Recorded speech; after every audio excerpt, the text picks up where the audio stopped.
كابتن سيف، برحب بيك وبرحب بمشاهدي اون سبورت في كل مكان. انتهت مباراة الزمالك والنصر السعودي بفوز الزمالك 2-1، وانتهت فعاليات المجموعة الثانية باعتلاء الفتح الرباطي قمة المجموعة. معايا من داخل الملعب المدير الفني لنادي النصر السعودي مستر ريكاردو جوميز.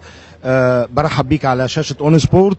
انا عايز اعرف تقييمك على اداء النصر السعودي خلال الثلاث مباريات اللي فاتوا، خصوصا ان النصر السعودي كان جاي وبقوة، فريق كبير في الدوري السعودي.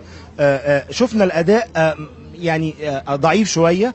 تقييم حضرتك للاداء خلال الثلاث مباريات للنصر السعودي؟ Les trois matchs, c'était normal. Deuxième, rien de bon. C'était un match très dur. Et aujourd'hui, même avec la défaite, on a fait un bon match. On a des occasions, plusieurs pénaltys ratés. Voilà, c'est pour continuer à travailler pour progresser cette équipe parce qu'elle a de qualité. Et nous sommes contents pour le match ce soir. pas pour le tournoi.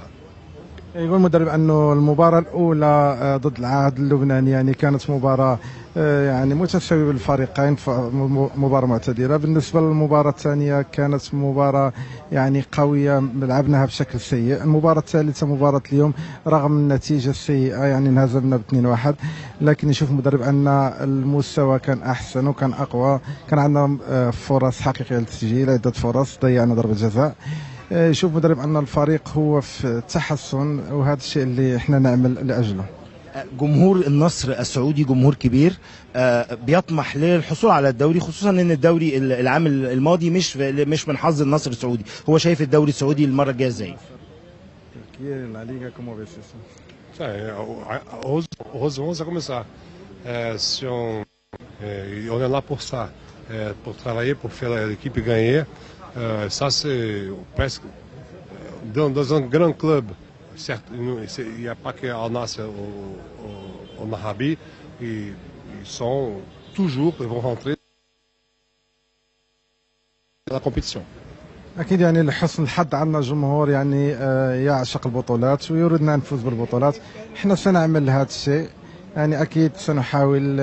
اكيد ان النصر فريق كبير في السعوديه وبالتأكيد سيلعب على البطولات. احنا نعمل هذا الشيء. نورتوا مصر وكانت بطولة قوية للنصر السعودي. Bienvenue. Merci.